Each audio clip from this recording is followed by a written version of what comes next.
Fala, prodígios, tudo bom? Hoje eu queria falar para vocês, dando continuidade à nossa série de mitologias e construções arquetípicas de quadrinhos. Hoje eu queria falar para vocês detalhadamente sobre a mitologia do Homem-Aranha, o maior super-herói que eu posso dizer em termos de venda, em licenciamento. Eu sei que tem pessoas que não gostam, tem pessoas que gostam dele, mas é inegável que ele é o principal herói da Marvel, é o que mais vende. E ele é o principal herói dos quadrinhos. Eu acho que...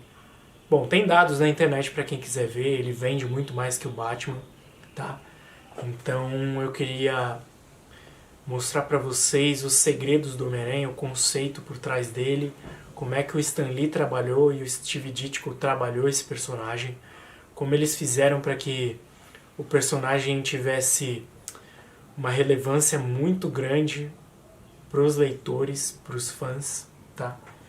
E toda a mitologia por trás dele. Então vamos começar falando o seguinte. Se você não viu o vídeo sobre arquétipos, que eu explico muito melhor, o Roger também fez, sobre o que é arquétipo, como que é o conceito desse tipo de simbologia, como é que a gente se relaciona com isso, eu peço para que você vá no nosso feed ou no card aí, e ache esse vídeo para você entender mais o que é arquétipo, tá? Porque aqui a gente vai falar muito disso, de como é que os personagens nas obras fictícias eles têm esse tipo de arquétipo, tá? Então vamos lá. Eu vou dar uma leve pincelada só pra gente entender, tá? Mas se você quiser ouvir detalhadamente, procure esse vídeo aí no nosso feed. O arquétipo é um modelo mental, é uma mensagem subliminar que a gente se relaciona no mundo inteiro. Não importa a nossa cultura ou língua que a gente fala, não importa o nosso gênero, não importa a nossa opção sexual, não importa nada. O que importa é, esse modelo está gravado no nosso inconsciente, seja por nossos ancestrais passarem de pai para filho, seja por a gente ver nos meios de mass media, na TV, na internet, seja por a gente ter lido em um livro ou alguém falou para a gente. Mas a gente tem modelos mentais que são gravados na gente. E a gente tem aquele modelo do que representa a simbologia. Vou dar um exemplo. O arquétipo da borboleta. O que seria a simbologia da borboleta? O arquétipo da borboleta que está intrínseco no ser humano. Desde uma criança que está começando a perguntar como é que funcionam as coisas, a um adolescente, a um adulto, até um idoso. Então o arquétipo da borboleta seria algo que transforma. Afinal ela era uma larva que se enclausurou num casulo, ficou por algum tempo, sofreu uma mutação e teve que sair desse casulo, rompendo o casulo com muita dor, forçando a asa para ganhar musculatura, sei lá o que for, não sei como é que denomina, para ela abrir as asas, se transformar numa borboleta e aí voar. Então é um inseto que está no nosso inconsciente que ele transforma, ele se autotransforma. Uma borboleta é o arquétipo da transformação. Então já está no nosso inconsciente esse tipo de inseto. Já está no nosso inconsciente que a borboleta é um ser, digamos assim, belo, entre aspas, porque tem gente que gosta ou não, mas a gente remete à beleza à borboleta. A gente remete a cores, a gente remete a voo, todos esses elementos que a borboleta tem, ela é intrínseco do próprio inseto, assim, né? Do próprio animal. Então, se você pegar qualquer cultura, se você falar a palavra borboleta na língua da determinada pessoa, ela já vai ter o modelo mental de o que é essa borboleta. Já vai ter esses modelos da lava, do casulo, da borboleta, da transformação, do voo, das cores, tá? Tudo isso. Então, quando você fala de heróis, tá? Você está falando de arquétipo. Quando você fala de mitologias, você está falando de arquétipo. Quando você fala de publicidade, marca, você está falando de arquétipo. Quando você quer construir alguma literatura, algum livro, principalmente para a cultura pop, se você quer construir algum RPG, tá? Você está falando de arquétipos. Você está falando de raças de Terra-média, arquétipos. São modelos que a gente já tem intrínseco no nosso inconsciente, tá? Então, para vocês entenderem mais ou menos pincelado o que é arquétipo, se você quiser entender mais, volta no feed e vê o vídeo mais longo. Agora vamos falar do Peter Parker / Homem-Aranha. Como Stan Lee conseguiu consolidar uma marca multimilionária, que posso dizer assim, porque só o Homem-Aranha vale milhões, milhões e milhões, quiçá até bilhões, tá? Que é uma marca assim que ela dialoga com a maioria das pessoas, tá? Então, se você lembra bem do vídeo que eu falei do arquétipo, você vai lembrar que no campo do super-herói, a fórmula é a seguinte: você tem o arquétipo junguiano, que são os 12 arquétipos de Jung, e você tem também o arquétipo modelo, que seria algum modelo mental nosso, alguma raça, algum animal, algum guerreiro, alguma profissão, alguma coisa que encape esse personagem herói, e ele tem os arquétipos desse modelo. Eu vou explicar. Dos 12 arquétipos de Jung, que começou com a teoria dos arquétipos, foi um psicanalista, discípulo de Freud, que começou com essa terminologia de arquétipos, ele difundiu isso na obra dele, em que ele definiu 12 aspectos humanos que são fortíssimos e marcantes e específicos e únicos que definem o ser humano. Então tem 12 arquétipos, 12 personalidades humanas, tá? Elementos humanos que definem a gente como a gente é. Nós, seres humanos, e eu falei isso no vídeo passado, a gente vivencia os 12 arquétipos ao redor da nossa vida. Então eu falei sobre o arquétipo fora da lei, um cara que quebra as regras. A gente já quebrou as regras em algum momento. Na adolescência, talvez.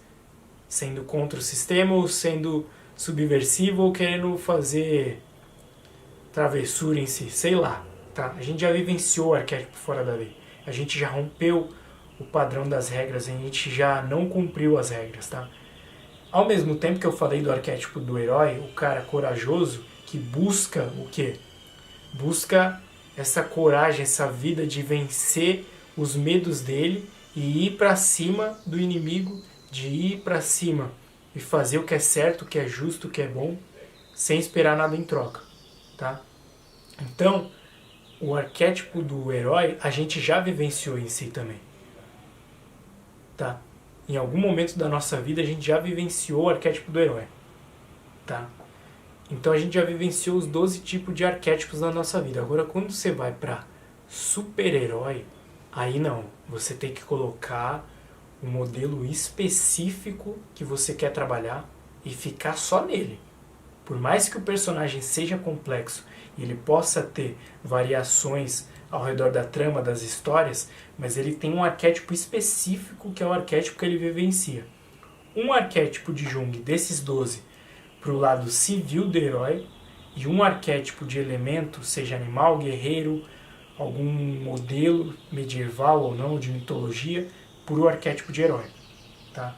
Então você vai ter desde heróis animais, como Wolverine, Homem-Aranha, Homem-Formiga, você vai ter desde heróis nacionalistas, como um próprio super soldado do Capitão América, você vai ter desde arquétipos de deuses como Thor, da mitologia nórdica, você vai ter o super-homem fazendo esse arquétipo do deus, você vai ter arquétipos de guerreiros como a Mulher Maravilha, que é uma guerreira, você vai ter arquétipos de policiais estelares como os Lanterna Verde, os Nova, tá? Então você tem algum modelo arquetípico para o herói e algum modelo junguiano arquetípico para o civil.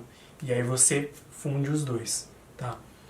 Quando se fala do Homem-Aranha, o que o Stan Lee fez? Ele pegou e fundiu dois arquétipos. O principal é o quê? O arquétipo da aranha, do inseto, porque ele queria algum herói que grudasse na parede. Ele testou elementos como o Homem-Mosca, talvez o Homem-Abelha, outros tipos de animais, mas ele não via que ficava tão bom, porque tem poucos elementos. Quando ele achou o elemento da aranha, do arquétipo da aranha, ele viu que ele poderia trabalhar muito mais conceitos, porque a aranha não só consegue escalar paredes, ou a maioria das raças consegue, como ela tem veneno, como ela tem alguns sentidos, como ela tem a teia, e o principal artefato é a teia, que o Stanley usou como arma, e como ela tem uma força proporcional ao corpo dela, ou seja, ela consegue levantar o peso dela muito mais do que o próprio ser humano consegue. Então o Stanley pegou esses elementos da aranha e colocou no super-herói dele.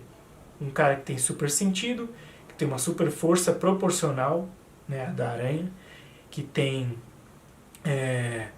a teia como arma, porque a arma da aranha para pegar as presas dela é através da teia, e o aranha pega as presas dele como?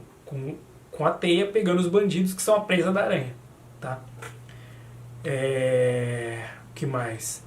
Então todos esses elementos da aranha, do animal aranha, que todas as culturas humanas possam até nunca ter visto uma aranha, mas tem uma correlação de como é que a aranha funciona, eles se familiarizam quando eles veem um homem, um animal antropomorfizado, uma aranha humana, fazendo coisas características de um inseto, de um arquétipo forte, que eles vão remeter ao subconsciente deles, eles se familiarizam e aí fica muito mais fácil de você se relacionar com um personagem, tá? Então você tem o arquétipo da aranha e os elementos dela, e você tem o arquétipo junguiano para o Peter Parker. O que seria esse arquétipo junguiano para o Peter Parker? Seria um dos 12 arquétipos que o Stan Lee escolheu ser o arquétipo do cara comum. O cara que está na média. O cara que tem problemas amorosos, tem problemas financeiros, não é rico, está sempre mediano, sempre se atrasando, vivendo as situações comuns de um jovem cidadão. Chegando atrasado no trabalho, chegando atrasado na faculdade, deixando a desejar nas tarefas, não podendo se sustentar, tendo que sempre correr contra o tempo. Então ele vivencia características comuns. Isso se relaciona com a maior parte das pessoas. Tá? Quem nunca teve algum problema de timidez ou amoroso? A maioria absoluta das pessoas é assim. A minoria é totalmente de bem consigo mesmo ou extrovertida. A minoria é assim. A maioria tem problemas sociais. A maioria tem problemas financeiros. Nem todo mundo é rico. Uma parcela muito pequena da população mundial é rica. Então quando você coloca conceitos do cara comum, que é um arquétipo de Jung, que o Stanley fez, pro Peter Parker, você tem dois arquétipos. O Peter Parker e o Homem-Aranha. O arquétipo da aranha e o arquétipo do cara comum. E isso fundido deu origem ao maior herói de todos. E é isso que eu queria falar. O quão forte foi essa simbologia que o Stan Lee conseguiu, felizmente, trabalhar, tá, no modelo do roteiro do Peter Parker, por ele ter perdido o tio dele e ele ter essa culpa, né, porque ele é um cara comum, ele tem essa culpa de ter saído da lei, ter exercido características do arquétipo fora da lei.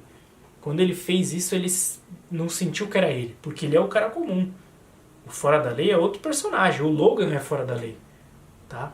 Talvez o Logan não goste nem um pouco ou tenha pavor de ser como o Peter, um cara comum. Ele não é assim, ele é subversivo às regras. É outro arquétipo. O Peter não. Ele não gostaria de ser como o Logan, de ser um cara que quebra as leis. Ele é totalmente um cara comum. Então, os arquétipos são muito bem específicos para o alter ego do super-herói civil, e quando você vai para o herói normal, aí você tem o arquétipo modelo, né? Que no caso do Homem-Aranha é a aranha em si. Agora falando outros conceitos em si do Homem-Aranha, que são muito específicos e importantes para a trama dele. Além do roteiro, você tem o quê? A parte que só o Steve Ditko conseguiu fazer, que é implementar o modelo da aranha, você implementar o modelo da aranha, o arquétipo da aranha, visualmente, porque obviamente na arte, os quadrinhos é uma arte gráfica. Então ele tinha que dominar conceitos visuais artísticos, ter referências de aranha, do que ele acha que é aranha, e conseguir colocar isso no papel. E isso vai do quê? Alguns elementos como a arma do Aranha, que seria a teia, seria representada, como o rosto do Homem-Aranha seria representado, como o traje do Homem-Aranha seria representado e principalmente como o logo do super-herói poderia ser representado. O logo é uma parte muito importante do herói, porque é ele que vai simbolizar mais ainda, edificar para o leitor, para o fã, o tipo de arquétipo. Tá? Não dá para você fazer um super-herói, obviamente, com um arquétipo de aranha, por exemplo, e colocar um logo de um dragão ou o logo de um morcego como o Batman. É outro tipo de arquétipo. Então os Estados Unidos ele fez esse modelo de logo até para que no licenciamento, nas caixas de produto dos super-heróis, tivesse só o loginho lá e o nome do herói e você já tivesse toda a sensação do personagem, sem precisar fazer toda a pose do herói dos quadrinhos, todo ele de corpo inteiro, só você colocar a marca do herói, que é o logo e o nome dele, e você já remeteria. Então percebam o quanto que o arquétipo da aranha é fundamental para o personagem. Com ele você tem o nome, Homem-Aranha, você tem a teia, você tem o logo no peito, você tem o rosto do personagem, todo o modelo do personagem você tem, porque o Stan Lee definiu muito bem o arquétipo em si. Tá? E não é qualquer arquétipo que dá para se trabalhar bem. Tem arquétipo que não dá para trabalhar, por quê? Tão bem quanto arquétipos específicos. Vou dar um exemplo. Você construir um super-herói com o arquétipo de uma zebra, ela vai tender a ter muito menos elementos do que um arquétipo de uma aranha. Tem muito mais elementos em si. Tá? Então isso que é o legal. Você tem que caçar arquétipos que não foram usados ou que foram usados e tentar desmistificar no seu personagem e colocar um conceito novo. Tá? Você tem que modelar uma nova forma de arquétipo. Você tem que tentar achar um arquétipo que a Marvel não trabalhou tão bem ou que ela não usou ainda. E é aí que você vai se destacar, tá bom?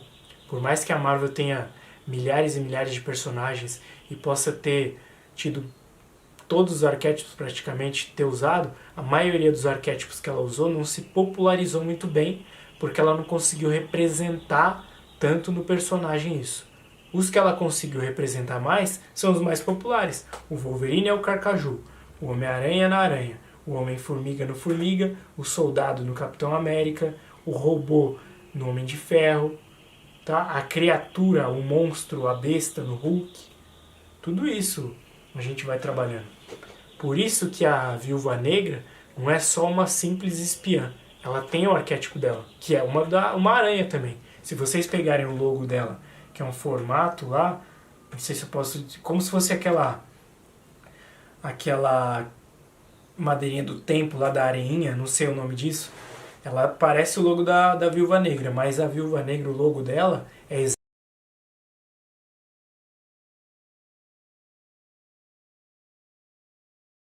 exatamente o que tem no corpo da Aranha Viúva Negra. Pesquisem na internet aí a Aranha Viúva Negra. Ela tem esse elemento, esse logo aí, tá? Que é o arquétipo dela. É muito melhor representar até uma simples espiã com um arquétipo do que deixá-la sem arquétipo. Se populariza muito mais. O alcance ao leitor é muito maior com o arquétipo, tá? Mas falando do Steve Ditko, quando ele colocou as lentes do Homem-Aranha, o olhão, é a representação gráfica de um olhão de um inseto. Você não vê inseto com olhinho, porque você já tem no inconsciente aquele olhão da mosca, né? E você acha que se replica nos insetos. Não necessariamente é assim, mas já está no nosso inconsciente como a gente meio que gravou, né? Esse elemento. Que o inseto tem um olhão que consegue prever as coisas, né? E a aranha, graficamente, ficaria melhor com aquela lente que o Steve Ditko fez, tá? Então, nada é por acaso, tá?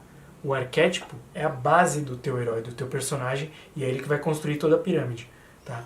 E aí ele representou a teia através dos gestos, que eu não sei se foi Stan Lee que deu a ideia ou não, mas através de um gesto saía a teia, que primeiro era orgânica, depois era através de uma tecnologia que ele desenvolveu, mas ele tem a teia através do sinal dele e ela sai a teia em diversos formatos, tá? E a roupa totalmente de teia-aranha, de aranha, não é por acaso, porque você definiu o arquétipo. E o logo fica fácil representar um simples vetor de aranha. No futuro eu pretendo fazer um vídeo mais detalhado falando sobre como que os logos são feitos, tá? Mas tem uma ciência por trás do logo, não é tão difícil de entender, mas é legal que a gente entenda para fazer os logos dos personagens, tá? Não só de heróis, mas de qualquer coisa que você esteja fazendo em cultura pop. Mas o arquétipo da aranha é mais ou menos isso que o Stan Lee conseguiu fazer muito bem e que o Steve Ditko conseguiu consolidar visualmente nos quadrinhos, tá? Agora, não só isso fez o sucesso do Homem-Aranha, tá? Outro conceito que eu queria falar para vocês aqui. 2 conceitos. O primeiro conceito é do portfólio de vilões e o segundo conceito é dos coadjuvantes, tá? Então, o coadjuvante, os coadjuvantes, o desenho de elenco, como a gente chama no roteiro, ele é o que vai nutrir o teu herói e vai dar um gás na trama, porque não dá para simplesmente todas as páginas do seu quadrinho, todas as cenas de um filme ou de uma série, tá o seu protagonista. Não tem como fazer isso. Se você fizer, fica maçante, fica cansativo. E aí que entra os coadjuvantes, o desenho de elenco, para mover a trama. Então você pode ter interesse amoroso, qual familiar que ele vai ter, qual amigo que ele vai ter, qual tipo de vilão que ele vai ter, e aí você vai construindo toda a trama. Como que o Stan Lee fez? Colocou a mídia, o Jonah Jameson, colocou o professor de faculdade dele, os interesses amorosos como a Gwen Stacy, a Mary Jane, colocou o Harry como amigo dele, que é filho do arqui-inimigo dele. Então você vai fechando e você vai fazendo de um jeito em que cada desenho de elenco, cada personagem coadjuvante, ele tem que ter alguma correlação com o personagem principal, que é o Peter Parker. O Jonah Jameson é chefe do Peter. A Mary Jane e a Gwen são o interesse do Peter, amoroso. O Harry, amigo do Peter. O pai do Harry, o Norman Osborn. Eu ia falar Ozzy Osbourne. Norman Osborn. Ele é o arqui-inimigo do Peter, mas ele também é pai do melhor amigo do Peter. Então vocês podem ver que todos os personagens, eles têm alguma correlação com o personagem central. Se você pegar o Batman, Alfred Mordomo. Se você pegar o Coringa, arquivilão. O Gordon, ele é parceiro do Batman. Então todos os coadjuvantes têm que ter uma correlação com o herói. Tá? O herói ele tem que transitar entre os coadjuvantes, mesmo que ele não esteja em todas as cenas. Mas é aí que eles começam a vir. Mas começa a ver que elementos que você pode trazer novo para o teu herói, para o teu personagem. O Stan Lee preferiu usar a mídia contra o Homem-Aranha. Fazer ele um cara comum, um cara do bem, mas que a sociedade, ou o Jonah Jameson e a mídia, vê ele como um vilão. Tá? Esse foi o elemento. O Batman preferiu usar o elemento do quê? Da polícia. Colocou o Gordon lá para ajudar o Batman. Então cada herói tem seus elementos de coadjuvante específico. E a gente precisa inovar nesse campo aí. Esse é o primeiro conceito dos coadjuvantes. Eles vão nutrir teu personagem, vão dar uma profundidade maior para ele. A Tia May também. Se vocês pegarem no videogame do Homem-Aranha do PlayStation 4, é muito bem feito o desenho de elenco ali, o coadjuvante. Você tem o japonês lá, que é o empresário que aparentemente é um mocinho que ajuda, onde a Tia May trabalha. Então os dois têm correlação com o Peter, porque o empresário é o Homem Negativo, né? O Doutor Negativo, não lembro o nome, que é o vilão do Homem-Aranha. Tem correlação com o Peter quando o Peter vai visitar a Tia May e vê ele lá. Tá? Tudo está conectado. A Mary Jane, interesse amoroso do Peter. Jonah Jameson produz o podcast, chefe do Peter. O prefeito do jogo, que é o Duende Verde, tem correlação com o Peter. Você pegar a segurança privada dele, a mulher lá de cabelo branco, que eu não lembro o nome, tem relação com o Homem-Aranha. Todos os coadjuvantes têm alguma relação, ou com o Peter ou com o Homem-Aranha. Sempre assim, sempre. Você não pode fazer coadjuvante que não tem alguma relação com o personagem central, mesmo que seja só com o alter ego do super-herói, do Homem-Aranha ou do Batman em si. Mas todos têm que ter uma relação com o personagem central. E o segundo tópico, que é muito importante, é o conceito do portfólio de vilões. Os dois maiores heróis dos quadrinhos têm o portfólio de vilões. O restante não tem portfólio de vilões. O que seria portfólio de vilões? Seria uma gama muito grande de vilões conhecidos e populares, uma média que eu contei de 16 vilões populares, tá? Que o fã ele vai se relacionar. Se vocês pegarem o Capitão América, citem aí 16 vilões do Capitão América. Eu garanto que pode ter, porque o Capitão América é um herói já muito velho, já está aí muito tempo. Mas eu garanto para vocês que vocês só vão lembrar de alguns. Caveira Vermelha, vocês vão lembrar do Soldado Invernal, vocês vão lembrar do... como é que ele chama? O Zemo. No mais, parou por aí. Você pode falar do Armin Zola, do Capitão América 2, você pode falar do... quem mais? Não lembro mais nenhum. Lembrei de 4. Tentem lembrar aí outros. Mas eu garanto pra vocês que você vai falando, não tem tanto popular assim. São uma média de 4, 5 vilões populares. Se você pegar, por exemplo, o Homem de Ferro, tem o quê? O Mandarim, o chefe dele do Homem de Ferro 1, é muito pouco, tá? Os principais heróis, que são dois, um da Marvel e um da DC, que são os principais de cada editora, elas tiveram que fazer um portfólio de vilões muito grande para ter uma longevidade do herói com o público, lançar mais revistas, tanto que o Homem-Aranha, posso dizer que é o herói da Marvel que mais teve revistas. Posso estar enganado? Posso, mas eu tendo a acreditar que é o que mais teve revistas, por conta da gama de vilões dele. Ele teve uma longevidade maior, porque vendia mais. E o Batman, o que vende mais da DC, ele tem que ter um portfólio de vilões muito maior do que o Superman, do que a Mulher Maravilha, para ele ter uma longevidade de revistas, né, para levar mais ao público. Elas são os que mais vendem. Não adianta, tá? Então vamos lá. A média de vilões são 16. A média de vilões populares. E os vilões, eles têm que ter uma correlação com o arquétipo que você está falando. Então o Homem-Aranha, ele é um arquétipo animal, animalesco. Então os vilões têm que ser animalescos. Kraven, animal. Lagarto, animal. Doutor Octopus, de polvo, animal. Abutre, animal, tá? Escorpião, animal. Só que já listei 5. Tem camaleão, que não é tão popular assim, mas é animal. Você tem a gata negra, que é um arquétipo do gato. Então a maioria dos vilões do Homem-Aranha tem que se relacionar com o animal, porque é para vincular ao arquétipo da aranha. E se vocês pegarem o Batman, a minoria é animal, mas ele é um arquétipo animal, certo? Morcego. Só que o morcego, ele consegue beber de toda a mitologia do Halloween, de algo com medo, algo sombrio. Por isso que os maiores vilões do Batman têm uma correlação com o Halloween. Podem reparar nisso. Eu vou fazer um vídeo no futuro falando só sobre o Batman. Mas hoje é só Homem-Aranha. Mas o Batman ele tem uma correlação maior, não com o animal, mas com o Halloween. Tá? Então isso é muito legal, muito específico para a gente ver e perceber como que foi trabalhado o Homem-Aranha. O conceito dos vilões dá uma longevidade pro herói. Isso é muito, muito forte, tá? Outra coisa que eu queria falar para vocês. As cores do Homem-Aranha não são intuitivas. Elas foram feitas em azul e vermelho para correlacionar à bandeira norte-americana.